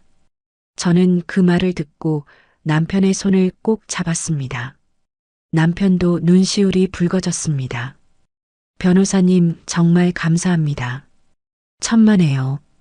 제가 도와드리겠습니다. 근데 한 가지 더 물어볼 게 있어요. 네. 안사돈이라는 분 말씀하셨죠? 그분과 나눈 대화도 기록해 두셨나요? 네, 있어요. 저는 안사돈과 카페에서 나눴던 대화를 자세히 설명했습니다. 변호사는 듣고 나서 고개를 끄덕였습니다. 이건 공모에 해당할 수 있습니다. 세 사람이 함께 어머님을 속인 거죠. 공모요? 네. 만약 이게 입증되면 더 유리한 판결을 받을 수 있습니다. 그럼 어떻게 해야 하나요? 우선 소장을 작성해야 합니다. 그리고 증거 자료들을 정리해서 법원에 제출할 거예요. 알겠습니다. 그리고 한 가지 더 조언을 드리자면, 네. 앞으로 아드님이나 며느리와 통화할 때는 꼭 녹음하세요. 모든 대화가 증거가 될 수 있으니까요. 알겠습니다. 꼭 그렇게 할게요. 변호사는 미소를 지었습니다. 어머님, 걱정 마세요. 제가 어머님 편이 되어서 끝까지 싸울게요. 감사합니다, 변호사님. 정말 감사합니다. 사무실을 나서면서 저는 처음으로 가슴이 뻥 뚫린 기분이 들었습니다. 이제 희망이 보여. 내가 내 집을 되찾을 수 있어. 집으로 돌아오는 길에 저는 남편에게 말했습니다. 여보, 변호사가 말했어. 거의 100% 이긴데. 그러게. 정말 다행이야. 여보, 우리 이제 희망을 가져도 될까? 그럼. 당연하지. 남편이 제 손을 꼭 잡아줬습니다. 그날 밤 저는 오랜만에 푹 잤습니다. 악몽도 꾸지 않았고 중간에 깨지도 않았습니다. 다음 날부터 변호사와 본격적으로 준비를 시작했습니다. 소장을 작성하고 증거 자료를 정리했습니다. 저는 제가 가지고 있던 모든 것을 변호사에게 보냈습니다. 통장 내역, 문자 내역, 통화 기록, 메모까지. 그리고 2주 후 소장이 완성되었습니다. 변호사가 전화를 걸어왔습니다. 어머님, 소장 완성했어요. 내일 법원에 제출할 거예요. 감사합니다, 변호사님. 그리고 한 가지 알려드릴 게 있는데요. 아드님에게 곧 소장이 송달될 거예요. 그럼 아들이 알게 되는 거네요? 네. 그렇죠. 알겠습니다. 전화를 끊고 나서 저는 복잡한 심정이 들었습니다. 한편으로는 속이 시원했지만 다른 한편으로는 슬펐습니다. 내가 내 아들을 법정에 세우게 되다니. 하지만 이미 선택한 길이었습니다. 뒤돌아갈 수 없었습니다. 며칠 후 아들에게서 전화가 왔습니다. 저는 변호사의 조언대로 녹음을 켰습니다. 엄마. 왜? 엄마 소장 받았어요. 그래. 엄마가 진짜 저를 고소한 거예요? 응. 내가 했어. 엄마 어떻게 그럴 수 있어요? 내가 어떻게 그럴 수 있었어? 엄마, 저는 아무 잘못도 안 했어요. 잘못 안 했다고? 내 집을 빼앗고도 엄마가 저한테 준 거잖아요. 준 게 아니라고 몇 번을 말해야 알아듣겠어? 법적으로는 제 거예요. 그래, 너 법 좋아하지? 그럼 법정에서 보자. 엄마가 이기면 뭐가 달라져요? 엄마 자식 관계는 끝나는 거예요. 자식 관계, 그건 이미 내가 끝냈어. 엄마, 나 바빠. 끊을게. 저는 전화를 끊었습니다. 손이 떨렸지만 후회되지 않았습니다. 잘했어. 나는 잘한 거야. 그리고 한 달 후 첫 재판 날짜가 잡혔습니다. 그날 아침 저는 가장 단정한 옷을 입었습니다. 검은색 바지에 흰색 블라우스를 입고 머리를 단정하게 빗었습니다. 남편도 정장을 입었습니다. 여보, 준비됐어? 응, 가자. 법원으로 향하는 길에 저는 긴장했습니다. 오늘 아들을 보게 되겠지. 며느리도 안사돈도. 법원에 도착하자 변호사가 저희를 맞이했습니다. 어머님 오셨네요. 준비 다 되셨죠? 네. 자, 그럼 들어가시죠. 법정 문을 열고 들어갔습니다. 그리고 그곳에서 저는 아들을 봤습니다. 며느리와 안사돈도 함께 있었습니다. 세 사람은 저를 보자 표정이 굳어졌습니다. 저도 그들을 똑바로 쳐다봤습니다. 오늘 모든 걸 끝낼 거야. 재판이 시작되었습니다. 판사가 들어오고 양측이 자리에 앉았습니다. 원고 측저가 피고 측아들 부부. 판사가 말했습니다. 원고 측부터 주장하세요. 변호사가 일어나서 말했습니다. 재판장님, 이 사건은 명백한 명의신탁 사례입니다. 원고는 30년 동안 피땀 흘려 모은 돈으로 부동산을 구입했고 피고에게 명의만 빌려준 것입니다. 하지만 피고는 약속을 어기고 원고를 집에서 쫓아냈습니다. 변호사는 증거 자료들을 하나하나 제시했습니다. 통장 내역, 문자 내역, 통화 기록. 모든 것이 제가 진짜 소유자라는 것을 증명했습니다. 피고 측 변호사도 반박했습니다. 재판장님, 증언은 법적으로 유효합니다. 원고가 자발적으로 명의를 이전했고 증여세도 납부했습니다. 하지만 우리 변호사가 다시 말했습니다. 증여가 아닙니다. 명의신탁입니다. 원고는 피고를 신뢰해서 명의만 빌려준 것이고 피고는 그 신뢰를 악용했습니다. 재판은 이 시간 동안 계속되었습니다. 양측이 치열하게 공방을 벌였습니다. 그리고 마침내 판사가 말했습니다. 오늘은 여기까지 하고 다음 재판은 한 달 후에 하겠습니다. 그때까지 양측은 추가 증거를 제출하세요. 재판이 끝나고 저는 법정을 나섰습니다. 복도에서 아들이 저를 불렀습니다. 엄마. 저는 돌아봤습니다. 엄마 제발 이러지 마세요. 우리 화해해요. 화해? 네. 엄마가 소 취하하시면 저희가 엄마한테 잘할게요. 잘한다고? 네. 엄마 모시고 살게요. 저는 웃었습니다. 너 아직도 정신 못 차렸구나. 엄마, 너는 이미 끝났어. 나한테 용서받을 생각은 하지도 마. 엄마, 저는 아들을 남겨두고 걸어갔습니다. 뒤돌아보지 않았습니다. 그리고 한 달이 지났습니다. 두 번째 재판 날이 왔습니다. 이번에는 더 많은 증거가 제출되었습니다. 안사돈과의 대화 녹음, 며느리의 문자 메시지, 모든 것이 공개되었습니다. 법정에서 안사돈의 얼굴이 새하얗게 변했습니다. 며느리도 당황한 표정이었습니다. 우리 변호사가 말했습니다. 재판장님, 이것은 단순한 가족 간의 분쟁이 아닙니다. 피고들은 조직적으로 원고를 속이고 재산을 빼앗았습니다. 이는 명백한 사기입니다. 피고 측 변호사가 반박하려 했지만 증거가 너무 명확했습니다. 판사는 심각한 표정으로 서류들을 검토했습니다. 그리고 한 달 후 마지막 재판이 열렸습니다. 그날은 판결이 나오는 날이었습니다. 저는 떨리는 마음으로 법정에 앉아 있었습니다. 판사가 들어왔고 판결문을 읽기 시작했습니다. 이 사건을 검토한 결과 원고의 주장이 타당하다고 판단합니다. 제 심장이 빠르게 뛰었습니다. 원고는 30년 동안 근로소득으로 부동산을 구입했고 피고에게 명의만 신탁했습니다. 피고는 원고의 신뢰를 악용하여 부당이득을 취했습니다. 아들의 얼굴이 창백해졌습니다. 따라서 본 재판부는 다음과 같이 판결합니다. 판사가 판결문을 또박또박 읽었습니다. 해당 부동산의 소유권은 원고에게 있음을 인정합니다. 피고는 즉시 부동산을 원고에게 반환하고 3개월 이내에 퇴거하십시오. 쾅! 판사가 망치를 내렸습니다. 저는 그 순간 눈물이 터져 나왔습니다.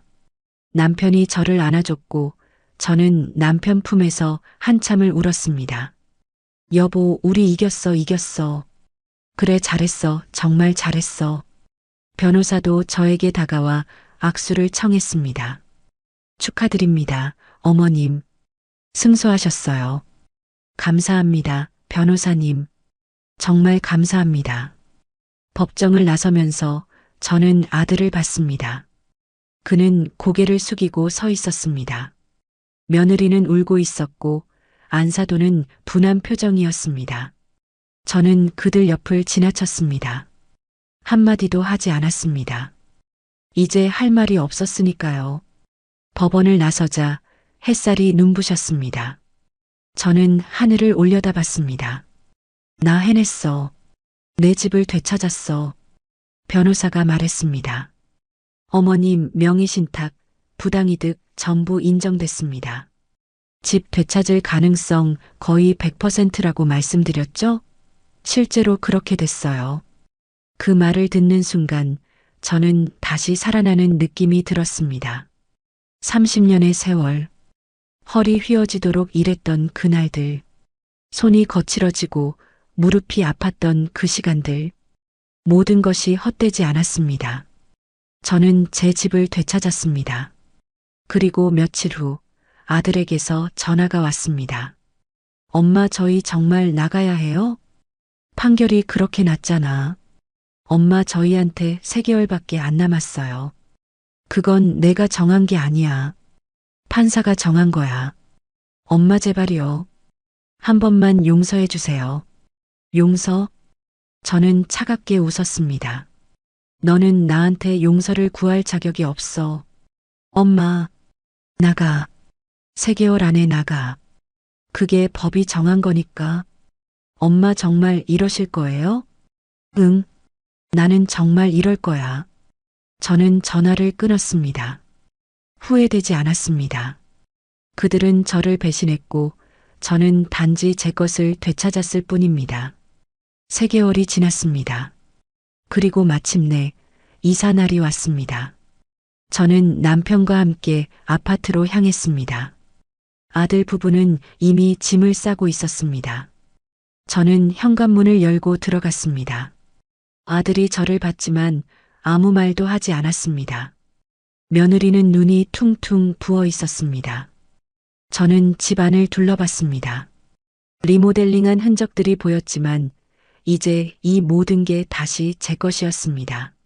엄마, 아들이 조심스럽게 말을 걸었습니다. 나 바빠. 빨리 나가. 엄마, 정말 용서 못 해주시겠어요? 저는 아들을 똑바로 쳐다봤습니다. 너는 나를 배신했어. 내가 너를 위해 얼마나 희생했는데. 엄마, 죄송해요. 정말 죄송해요. 미안하다고 다 되는 게 아니야. 엄마, 그래도 저는 엄마 아들이잖아요. 아들. 저는 쓴웃음을 지었습니다. 아들이 엄마한테 그런 짓 안 해. 엄마, 나가. 지금 당장. 아들은 고개를 숙였습니다. 그리고 마지막 짐을 들고 문을 나섰습니다. 며느리도 따라 나갔습니다. 문이 닫히는 소리가 들렸습니다. 철컥. 저는 그 자리에 서서 한참을 있었습니다. 그리고 천천히 집안을 둘러봤습니다. 거실, 방, 주방, 화장실, 모든 곳이 제 것이었습니다. 저는 소파에 앉았습니다. 남편이 제 옆에 앉으며 말했습니다. 여보, 잘한 거지? 응, 잘한 거야. 그래도 아들인데. 아들이라고 해서 모든 걸 용서할 순 없어. 그래, 내 말이 맞아. 저는 창밖을 바라봤습니다. 햇살이 쏟아져 들어왔습니다. 이제 진짜 내 집이야. 그날 밤 저는 오랜만에 편안하게 잠들었습니다. 악몽도 없었고 가슴도 답답하지 않았습니다. 제 집, 제 침대, 제 공간, 모든 것이 제자리로 돌아왔습니다. 다음 날 아침 저는 새벽같이 일어나 창문을 열었습니다. 신선한 공기가 들어왔고 새들이 지저귀는 소리가 들렸습니다. 나 이겼어. 드디어 이겼어. 30년의 헌신이 헛되지 않았습니다. 저는 제 권리를 되찾았습니다. 그리고 이제 새로운 삶을 시작할 차례였습니다. 집을 되찾은 지 일주일이 지났습니다. 저는 매일 아침 일어나서 이 모든 게 꿈이 아닌지 확인했습니다. 제 손으로 벽을 만져보고 창문을 열어보고 거실을 걸어 다녔습니다. 이게 진짜 내 집이야. 다시 돌아온 거야. 그 생각을 할 때마다 가슴이 벅찼습니다. 남편도 저와 같은 마음이었습니다. 남편은 매일 저녁 거실 소파에 앉아서 말했습니다. 여보, 정말 꿈만 같아. 우리가 이 집에 다시 돌아올 줄 누가 알았겠어. 그러게. 나도 믿기지 않아. 근데 여보 아들한테서 연락 없어? 없어. 판결 나고 나서 한 번도 연락 안 왔어. 그래. 남편은 복잡한 표정을 지었습니다. 저도 마찬가지였습니다. 아들 생각을 안 할 수가 없었습니다. 밤에 잠들기 전 저는 종종 아들이 어렸을 때를 떠올렸습니다. 제 품에 안겨서 잠들던 아기, 유치원에 가기 싫다고 울던 5살 아이, 초등학교 입학식 날 새 책가방을 메고 기뻐하던 모습, 중학교 때 첫사랑에 실패하고 울던 밤, 대학 합격 통지서를 받고 저를 안아주던 순간, 그 모든 기억들이 주마등처럼 스쳐 지나갔습니다. 그 아이가 어쩌다 이렇게 됐을까? 하지만 동시에 분노도 느껴졌습니다. 그 아이가 저에게 한 짓들, 명의를 빼앗고 집에서 쫓아내고 냉정하게 법적으로 저희 집이라고 말하던 그 순간들, 용서할 수 없어. 절대로. 그리고 2주가 지났을 때 아들에게서 드디어 연락이 왔습니다. 토요일 오후였습니다. 저는 거실에서 TV를 보고 있었는데 핸드폰이 울렸습니다. 화면에 아들이라는 이름이 떴습니다. 저는 잠시 망설이다가 전화를 받았습니다. 왜? 엄마 나야. 알아. 무슨 일이야? 엄마 우리 한 번만 만날 수 있을까? 만나서 뭐 하려고? 엄마 할 말이 있어. 전화로 해. 엄마 제발. 딱 한 번만. 얼굴 보고 얘기하고 싶어. 저는 한참을 생각했습니다. 사실 저도 아들 얼굴이 보고 싶었습니다. 아무리 미워도 그래도 제가 낳은 자식이었으니까요. 알았어. 내일 2시에 집 앞 카페로 와. 고마워, 엄마. 내일 볼게. 전화를 끊고 나서 저는 한숨을 쉬었습니다. 남편이 물었습니다. 아들이야? 응. 내일 만나자는데. 만날 거야? 응. 한 번은 봐야지. 마지막 일 수도 있으니까. 그래, 조심해. 알아. 다음 날 저는 약속 시간보다 10분 일찍 카페에 도착했습니다. 창가 자리에 앉아서 기다렸습니다. 5분쯤 지났을까요? 카페 문이 열리고 아들이 들어왔습니다. 아들은 많이 야위어 있었습니다. 얼굴에 수심이 가득했고 눈 밑에 다크서클이 짙었습니다. 엄마, 앉아. 아들은 제 맞은편에 앉았습니다. 잠시 침묵이 흘렀습니다. 뭐 마실래? 아메리카노요. 제가 직원을 불러 주문했습니다. 커피가 나오고 아들은 한 모금 마셨습니다. 그래서 무슨 할 말이 있는데? 아들은 고개를 숙이고 말했습니다. 엄마 미안해. 뭐가? 내가 잘못했어. 정말 잘못했어. 알아. 엄마 나 정말 후회하고 있어. 매일 밤 잠도 못 자. 그래. 응. 엄마 얼굴이 자꾸 떠올라. 내가 엄마한테 어떻게 그럴 수 있었는지. 아들의 목소리가 떨렸습니다. 엄마 나 정신이 나갔었어. 수진이랑 장모님 말만 듣고 내가 미쳤었어. 그래서 엄마 나 용서해줘. 제발. 아들이 고개를 들었습니다. 눈에 눈물이 고여 있었습니다. 엄마 나 정말 잘못했어. 다시는 그러지 않을게. 엄마한테 잘할게. 저는 아들을 바라봤습니다. 제가 낳아 키운 아이. 제 배 아파서 낳은 아이. 밤새 열이 나면 간호하던 아이. 너 정말 후회해? 응, 정말이야. 진심으로 후회하고 있어. 그럼 물어볼게. 너 명예 이전할 때 정말 몰랐어? 아들은 잠시 망설였습니다. 그게 솔직히 말해. 장모님이랑 수진이가 계획한 거 알고 있었어? 엄마, 알고 있었냐고. 저는 목소리를 높였습니다. 아들은 고개를 숙였습니다. 알고 있었어. 처음부터? 응. 저는 쓴웃음을 지었습니다. 그래. 역시 그랬구나. 엄마 근데 나도 어쩔 수 없었어. 수진이가 자꾸 어쩔 수 없었다고? 응. 수진이가 계속 압박하고 장모님도 그러시고 그래서 내 엄마를 배신한 거야? 엄마 미안해. 미안하다고 다 되는 게 아니야.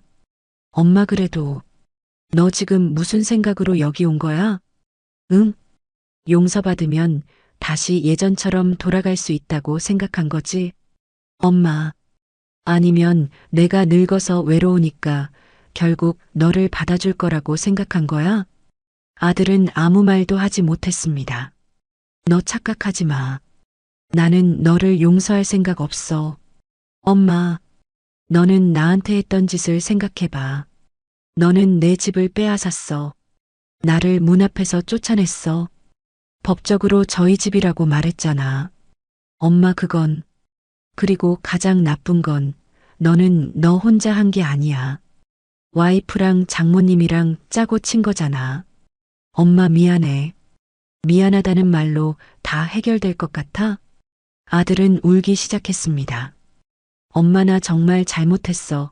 제발 한 번만 용서해줘. 저는 아들이 우는 모습을 보며 가슴이 아팠습니다.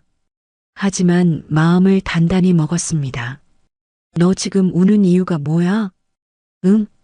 진짜 후회해서 우는 거야? 아니면 엄마한테 버림받을까봐 무서워서 우는 거야? 엄마, 솔직히 말해봐. 내가 만약 재판에서 이겼으면 지금 여기 와서 울고 있었을까? 아들은 대답하지 못했습니다. 아니잖아. 너는 이겼으면 그냥 나 무시하고 살았을 거야. 엄마 그런 거 아니야. 그런 거 맞아. 너는 패배자가 됐으니까 지금 이러는 거야. 엄마, 저는 가방을 들고 일어섰습니다. 나간다. 엄마, 기다려. 아들이 제 손을 잡았습니다. 엄마 제발 한 번만. 저는 아들의 손을 뿌리쳤습니다. 엄마, 나는 이제 너를 아들로 생각하지 않을 거야. 엄마 그런 말 하지 마. 너는 내 집을 버렸지. 그러면 나도 너를 버릴 거야. 엄마, 저는 아들을 남겨두고 카페를 나섰습니다. 뒤에서 아들이 우는 소리가 들렸지만 돌아보지 않았습니다. 카페를 나와 걸으면서 저는 눈물이 났습니다. 하지만 후회되지 않았습니다.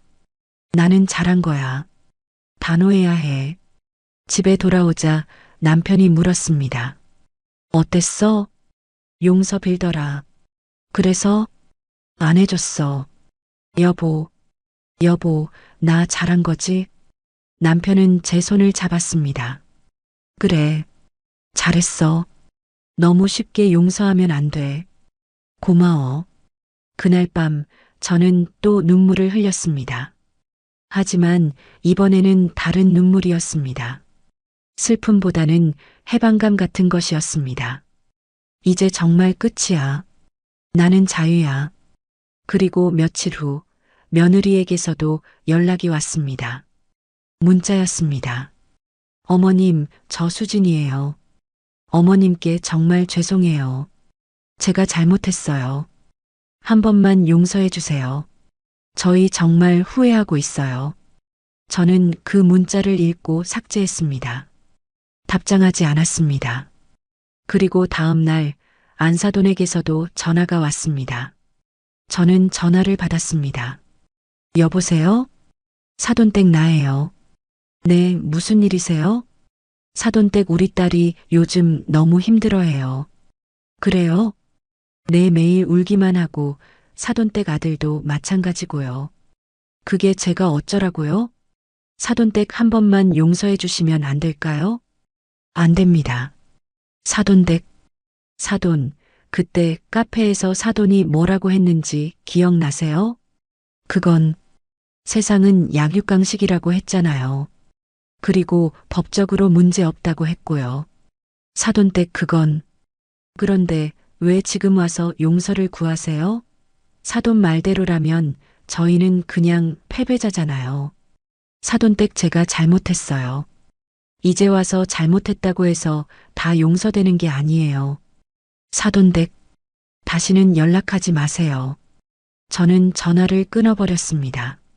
그리고 그 번호를 차단했습니다. 남편이 걱정스럽게 물었습니다. 여보, 너무 단호하게 구는 거 아니야? 아니야. 이 정도는 해야 해. 그래도 나중에 후회하지 않을까? 후회 안 해. 나는 확신해. 알았어. 그리고 한 달이 지났습니다. 그동안 아들, 며느리, 안사돈에게서 계속 연락이 왔습니다. 전화도 오고, 문자도 오고, 심지어 집 앞에 찾아오기까지 했습니다. 하지만 저는 단 한 번도 문을 열어주지 않았습니다. 인터폰을 통해 말했습니다. 돌아가세요. 더 이상 볼 일 없어요. 엄마, 제발, 돌아가. 철컥.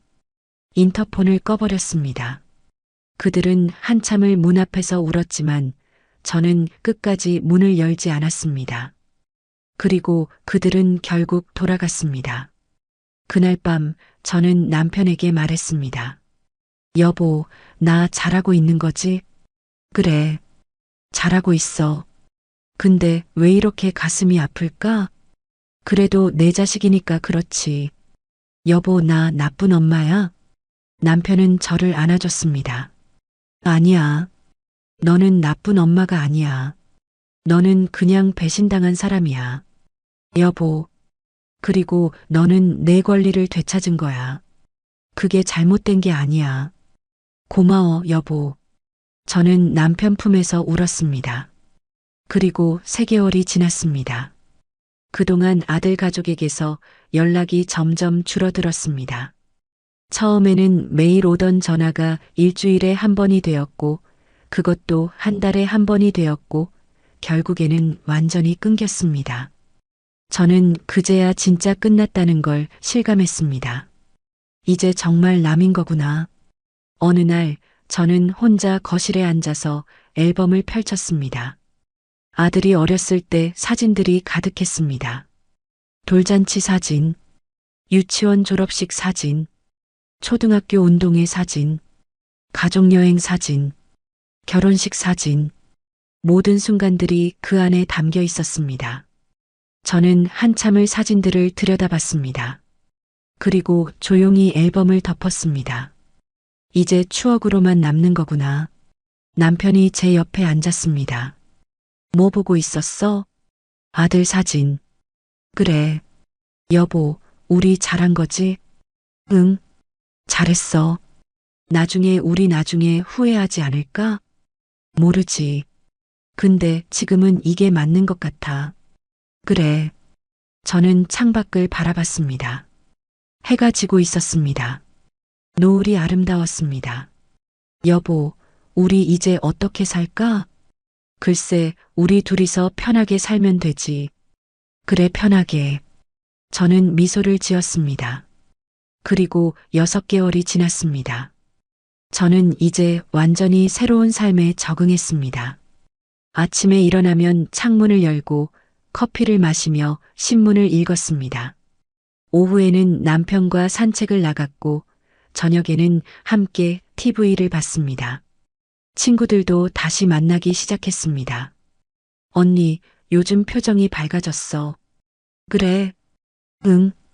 예전에는 항상 우울해 보였는데 지금은 아니야. 그런가? 무슨 좋은 일 있어? 저는 웃으며 대답했습니다. 그냥 내 삶을 되찾은 것 같아. 언니 멋있어. 친구들과 함께 웃고 떠들며 시간을 보냈습니다. 그리고 저는 깨달았습니다. 나는 행복해. 아들 없이도 며느리 없이도 저는 행복할 수 있었습니다. 제 집에서, 제 공간에서 제가 원하는 대로 살 수 있었습니다. 그리고 1년이 지났습니다. 어느 날 저는 우연히 아들을 봤습니다. 마트에서였습니다. 저는 장을 보고 있었는데 저 멀리서 아들이 보였습니다. 며느리와 함께였습니다. 그들도 저를 봤습니다. 잠시 눈이 마주쳤습니다. 아들은 저를 보며 고개를 숙였습니다. 저는 그냥 돌아섰습니다. 더 이상 볼 것도 할 말도 없었습니다. 계산을 마치고 마트를 나섰습니다. 가슴이 조금 아팠지만 괜찮았습니다. 이제 정말 남이야. 그냥 길에서 마주친 남일 뿐이야. 집에 돌아와서 남편에게 말했습니다. 여보, 오늘 아들 봤어. 어디서? 마트에서. 뭐래? 아무 말도 안 했어. 그냥 서로 봤다가 지나쳤어. 그래, 괜찮아? 응, 괜찮아. 그리고 진짜로 괜찮았습니다. 저는 더 이상 아들 때문에 울지 않았습니다. 더 이상 후회하지도 않았습니다. 저는 단호히 대답했습니다. 너희는 내 집을 버렸지. 그러면 나도 너희를 버릴 거다. 철컥. 그 문은 영원히 닫혔습니다. 그리고 지금 저는 제 집에서, 제 공간에서 평온하게 살고 있습니다. 누구에게도 무시당하지 않고 누구에게도 배신당하지 않으며 늦게나마 내 삶을 살고 있습니다. 아침에 눈을 뜨면 저는 이 모든 게 감사합니다. 제 집이 있다는 것, 제 옆에 남편이 있다는 것, 그리고 제가 당당하게 살 수 있다는 것. 물론 가끔은 아들 생각이 납니다. 저 아이는 잘 살고 있을까? 후회하고 있을까? 하지만 그건 이제 제 문제가 아닙니다. 저는 제 선택을 했고 그 선택에 책임을 지고 있습니다. 그리고 후회하지 않습니다. 어떤 사람들은 저를 보고 말합니다. 너무 냉정한 거 아니에요? 그래도 자식인데. 하지만 저는 이렇게 대답합니다. 자식이라고 해서 모든 걸 용서할 수는 없어요. 저도 인간이에요. 존중받을 권리가 있어요. 어떤 사람들은 또 말합니다. 나중에 후회하지 않을까요? 하지만 저는 확신합니다. 후회하지 않을 거예요. 왜냐하면 이게 맞는 길이니까요. 30년을 일해서 마련한 집. 그 집을 되찾기 위해 싸웠고 이겼습니다. 그리고 배신한 자식을 버렸습니다. 이것이 제 이야기입니다. 어떤 사람들은 저를 이해하지 못할 수도 있습니다. 어떤 사람들은 저를 비난할 수도 있습니다. 하지만 괜찮습니다. 중요한 건 제가 제 삶을 되찾았다는 것입니다. 그리고 지금 저는 행복합니다. 남편과 함께 아침 커피를 마시고 산책을 나가고 저녁에는 함께 TV를 보며 웃습니다. 누구에게도 휘둘리지 않고 누구의 눈치도 보지 않습니다. 이것이 진짜 제 삶입니다. 그리고 이 삶이 너무 소중합니다. 저는 단호히 선택했습니다. 배신한 자식을 버리고 제 삶을 택했습니다. 그리고 그 선택을 후회하지 않습니다. 왜냐하면 저도 존중받을 자격이 있는 인간이니까요. 늦었지만 이제라도 제 삶을 살 수 있어서 감사합니다. 제 집에서 제 방식대로 제가 원하는 대로 이것이 바로 제가 원했던 삶입니다. 그리고 지금 저는 진짜로 자유롭습니다. 창밖으로 햇살이 쏟아져 들어옵니다. 저는 그 햇살을 맞으며 미소를 짓습니다. 나는 이제 진짜 자유야. 그리고 오늘도 저는 제 삶을 살아갑니다. 당당하게, 평온하게, 행복하게. 누구에게도 무시당하지 않으면서 이것이 제 이야기의 끝입니다. 아니, 끝이 아닙니다. 이것은 새로운 시작입니다. 제 진짜 삶의 시작입니다. 여러분, 제 이야기를 끝까지 들어주셔서 감사합니다. 여러분이라면 어떻게 하셨을까요? 아들과 며느리 그리고 안사돈까지 한 통속이 되어 여러분의 집을 빼앗으려 들었다면 30년을 피땀 흘려 모은 그 집을 명의만 빌려준다는 믿음으로 넘겼는데 그들이 여러분을 문 앞에서 쫓아냈다면 여러분은 참으시겠습니까? 아니면 저처럼 끝까지 싸워서 되찾으시겠습니까? 그리고 만약 되찾는다면 그들을 용서하시겠습니까? 아니면 저처럼 단호하게 절연하시겠습니까? 저는 제 선택을 후회하지 않습니다. 하지만 여러분의 생각은 다를 수 있습니다. 어떤 분은 너무 냉정하다고 말씀하실 수도 있고 어떤 분은 잘했다고 말씀하실 수도 있습니다. 여러분의 솔직한 생각을 댓글로 남겨주세요. 제가 천천히 하나하나 다 읽겠습니다. 그리고 여러분의 이야기도 듣고 싶습니다. 혹시 비슷한 경험이 있으신가요? 가족에게 배신당한 적이 있으신가요? 댓글로 나눠주세요. 여러분의 이야기를 기다리고 있겠습니다. 감사합니다.